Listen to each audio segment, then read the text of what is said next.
tonight. Senate summons National Security Advisor, Chief of Army Staff, others to give account on arms proliferation. In business, the federal government partners General Electric on concession of narrow-gauge rail lines in Nigeria. And on the foreign scene, opposition leader in Armenia, Nikol Pashinyan, becomes Prime Minister. And warm welcome to you, buddy. Thanks for joining us on Superscreen News at 8, broadcasting to you live from Lagos. I am Olamide Onwuka. The Senate has summoned the National Security Advisor, the Chief of Army Staff, and all the security chiefs to give an update on the fight against proliferations of firearms in the country. Mover of the motion, Suleiman Hunkuyi, called for urgent attention on the issues of arms proliferation. Section 3 of the Firearms Act, Mr. President, specifically mentioned that no person should possess the category of firearms as seen with these heartless persons, unless that person is granted a license by Mr. President himself.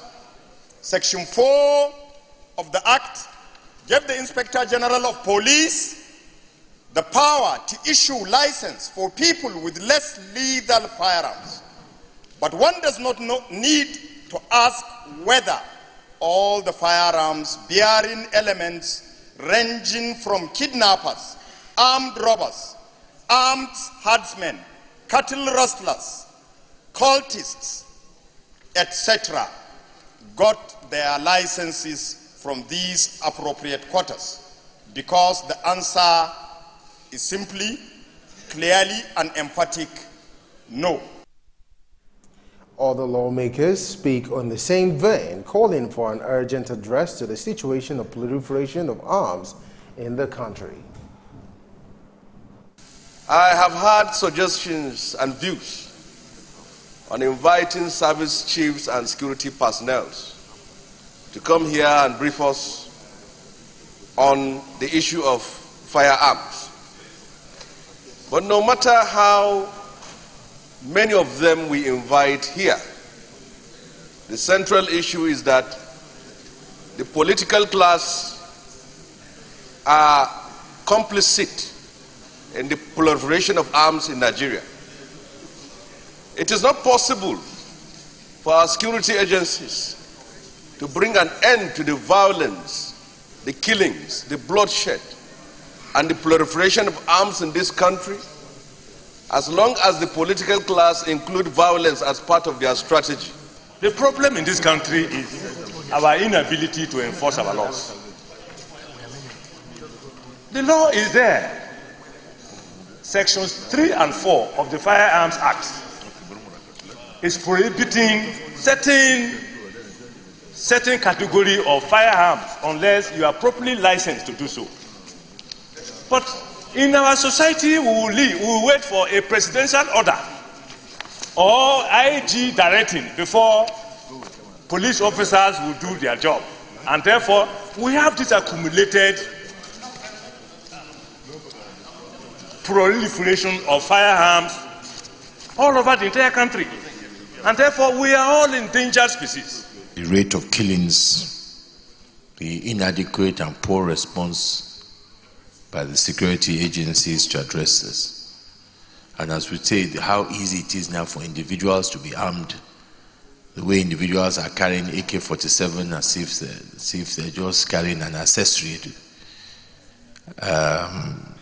So what do we do? And I think in going to the prayers, I'd like us to say, what do we do? How do we assess, how can we stop this proliferation, or how easy it is for some of our fellow citizens who have been able to get access to arms so easily. Inspector General of Police Ibrahim Idris, Director General of the Department of State Services, and the Comptroller General of Customs make up the list of the security chiefs invited by the Senate. President Muhammadu Buhari has written the Senate requesting for the screening and confirmation of Festus Keyamo and 6 other members of the board of the Nigeria Deposit Insurance Scheme. This was contained in an executive communication read by Senate President Bukola Saraki during Tuesday's plenary session. The distinguished Senate President, request for confirmation of appointment of chairman and members of the governing board of the Nigerian Deposit Insurance Corporation. In compliance with Section 5(4) of the Nigerian Deposit Insurance Corporation Act 2006, it is my pleasure to forward to the distinguished Senate the underlisted nominees for confirmation as the chairman and members of the board of Nigerian Deposit Insurance Corporation. Their CVs are attached herewith. Chief Olabode Akim Mustafa, Chairman, Ogun State, Southwest. Alhaji Garba Buba, Member, Bauchi. Bello Garba, Member, Sokoto State. Brigadier General Joseph O.J. Okalogu, Member, Enugu. Mustafa Adewale Mujashiru, Member, Kwara. Barrister Festus A. Kiamo, Member, Delta. Mr. Adewale W. Adeleke, Member, Ondo State. It is my hope that the distinguished Senate will consider and confirm the nominees in the usual expeditious manner. Please accept, Mr. Senate President, the assurances of my highest consideration. Yours sincerely, Muhammadu Buhari. In a similar development, President Muhammadu Buhari also forwarded the name of Atahiru Gabra for the confirmation as replacement of the Resident Electoral Commissioner of Niger State. Senate President Bukola Saraki has inaugurated the Joint Ad Hoc Committee of the National Assembly to investigate the invasion of the Senate chamber and snatching of the mace by suspected thugs. Saraki, while inaugurating the committee whose members were drawn from the Senate and House of Representatives, alleged that those who attacked the Senate on April 18th were led by a serving senator. Senate Deputy Majority Leader Senator Bala Ibn Nala, who is also chairman of the panel, said all those suspected to have links with the attack will be interrogated. Saraki said the events of the 18th of April will go down as one of the darkest days of Nigerian democracy. Saraki maintained that the precinct of the National Assembly is not a place where the National Assembly meets, but also the symbol of Nigeria's liberty for autocracy. President Muhammadu Buhari has departed Abuja for London, where he is scheduled to meet with his doctors. The presidential aircraft conveying the president and few of his aides took off from the presidential wing of the Nnamdi Azikiwe International Airport, Abuja. The Minister of the Federal Capital Territory, Muhammad Bello, Inspector General of Police, Ibrahim Idris, and the Chief of Staff to the President, Abba Kyari, were among those at the airport to bid the President farewell. Others include the members of the presidential media team, Femi Adesina, Malam Garba Shehu, as well as other presidential aides. Before leaving Abuja, the President received letters of credence from ambassadors of Netherlands, Republic of Botswana, and Lebanon, where they stressed the need for sustained financial, technical, and capacity building from the international community. Now, the national leader of the All Progressives Congress, Asiwaju Bola Ahmed Tinubu, a former governor of Ogun State, Aremo Segun Oshoba, and a select group of APC leaders from the Southwest were in a secret meeting at the Lagos State Government Lodge in Abuja. The meeting is part of efforts to find a common ground on the way forward after the botched Ekiti State APC governorship primaries. The National Publicity Secretary of the APC, Bolaji Abdullahi, told journalists that the party's National Working Committee took the decision after considering the report of its panel sent to conduct the primaries. Vice President Yemi Oshibajo says Nigeria has recovered about 7.8 billion naira, $378 million, and 27,800 pounds through the whistleblower policy launched by President Muhammadu Buhari in December 2016. Oshibajo, who spoke at the opening of the Open Government Partnership Week holding at the Nigerian Air Force Headquarters in Abuja, said the presidential initiative on continuous audit, which oversees the whistleblowers policy in the Ministry of Finance, has helped the government to save over 200 billion naira by eliminating ghost workers. What our experience with the OGP in Nigeria has proved is that it is possible to build a coalition of like-minded reformers drawn from government and non-state actors. In addition to joining the OGP and developing a National Action Plan in 2016, The federal government also established a Presidential Initiative on Continuous Audit, PICA, housed in the Federal Ministry of Finance, to clean up the federal payroll and pension system across all the ministries, departments, and agencies. PICA's work in this regard has helped the federal government save more than 200 billion naira by eliminating ghost workers. Like the TSA, we're also aggressively expanding the rollout of the Government Integrated Payroll and Personal Information System, IPIS, to ensure that the loopholes that enable payroll fraud are permanently blocked. PICA also oversees the whistleblowing program, which we launched in December 2016. That program has seen recoveries of 7.8 billion naira, $378 million, and 27,800 pounds sterling as of March 2018. On his part, the Minister of Justice, Abubakar Malami, stressed the need for the federal government to partner the private sector in the aim of diversifying and improving the economy of the country. Government and civil society groups, including businesses, can sit down together side by side in equal numbers to co-create transformational commitments contained in the National Action Plan, which is guiding document of the Open Government Partnership. I am pleased to inform you all that Nigeria's National Action Plan came about after a robust consultative process between civil society groups and government. It covers 4 thematic areas of fiscal transparency, anti-corruption, access to information, and citizens' engagement. Part of the progress is the fact that so far, 5 states have come on board OGP. These include Kaduna, Kano, Anambra, Ebonyi, and Niger. I am also delighted to inform that Kaduna State has been nominated as one of the global subnational pilots.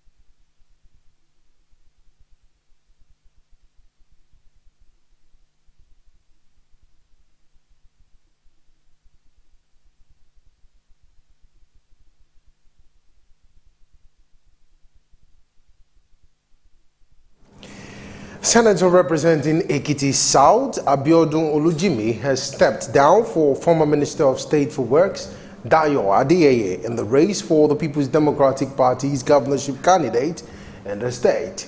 Olujimi said she sacrificed her ambition for the peace and progress as well as the stability of PDP in Ekiti State. She urged the supporters to cast their votes for Adeyeye as the preferred candidate for the July 14th governorship elections in the state. The People's Democratic Party member, Kaduna State House of Assembly, Labari Tella, has urged the constituents to avoid capable acts of breaching peace during the May 12th local government elections in the state. Tella, who gave the advice in an interview with journalists in Kaduna State, specifically advised the youth to behave responsibly during the exercise. Report says the election for chairmanship and councillorship position will be conducted in the 23 local government areas of the state. Tella further urged people to vote for credible candidates irrespective of ethnic or religious affiliations to promote democracy and development of the state. He said politicians should place the collective concern of the people above personal interest for the common good of all citizens. A federal high court in Lagos has dismissed a suit by suspected millionaire kidnapper Chukwudumeme Onwadimike, also known as Evans, seeking the release of a seized 25 Mark trucks. Through his lawyer, Olukoya Ogunbeje, Evans said the trucks were seized without a court order. Ogumbeje argued that the police forcefully confiscated the trucks from Evans on June 15th without any court order. In a ruling, Justice Rabiu Adiza Shagari held that the suit lacked merit. Director General of the National Youth Service Corps, NYSC, Brigadier General Suleiman Kazore, has warned corps members to cut down travelings and night parties during their service year. Kazore gave the warning while addressing corps members at the Obubra Orientation Camp in Cross River State. The DG charged the corps members to always respect the culture of their host communities with a view to foster good working relationships. The NYSC boss decried the dilapidated state of the camp facilities, stressing that something drastic has to be done to revamp the environment. Coming up on Superscreen News at 8, the federal government partners General Electric on concession of narrow gauge rail lines in Nigeria. These and many more stories coming your way after the break. Stay with us.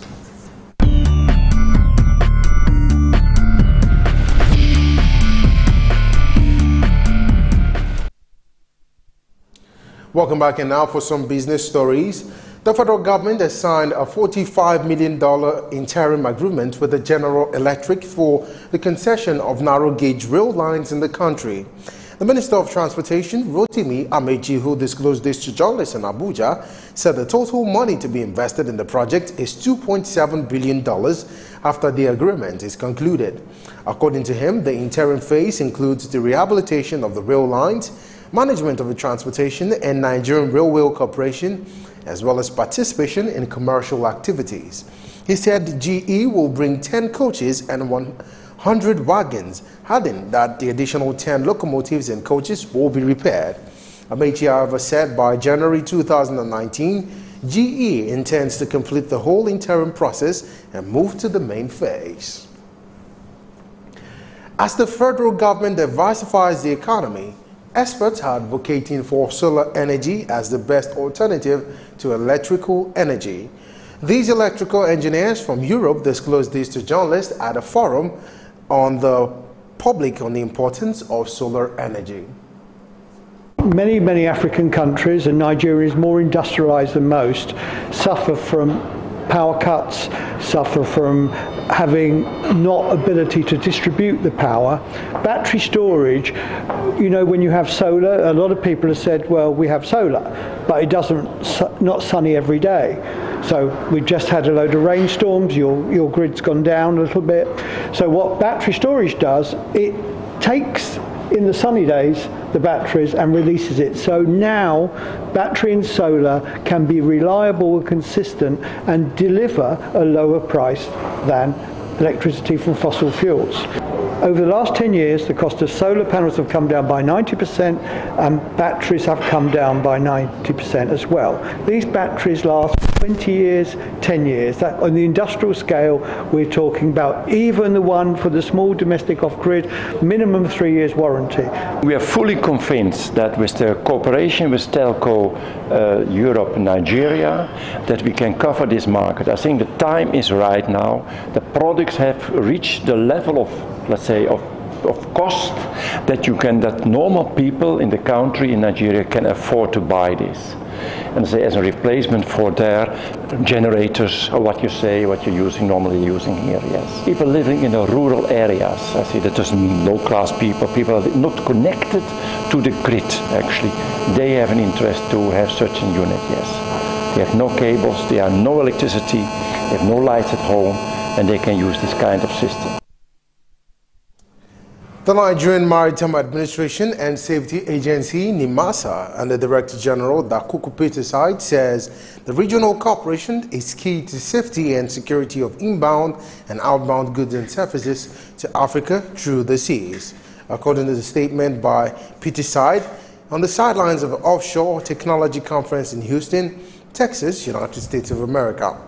The NIMASA DG, who was represented at the seminar by the agency Executive Director of Operations, Rotimi Fashakin, who reportedly spoke at a technical workshop on prospects, challenges and opportunities for regional collaboration during the OTC conference. The Minister of Power, Works and Housing, Babatunde Fashola, says the federal government will start supporting electricity distribution by the end of this year as part of efforts to achieve incremental power supply in the country. Fashola disclosed this in Lagos during the inauguration of 132 kV transmission substation at Odogunyo in Ikorodu. Fashola also said the transmission sector of the power value chain had been one of the beneficiaries of the President Muhammadu Buhari's charge of project completion and inauguration. Still ahead tonight, the opposition leader Nikol Pashinyan becomes Armenia's prime minister. That's on the foreign scene. Details of these and more stories coming your way after the break. Stay with us.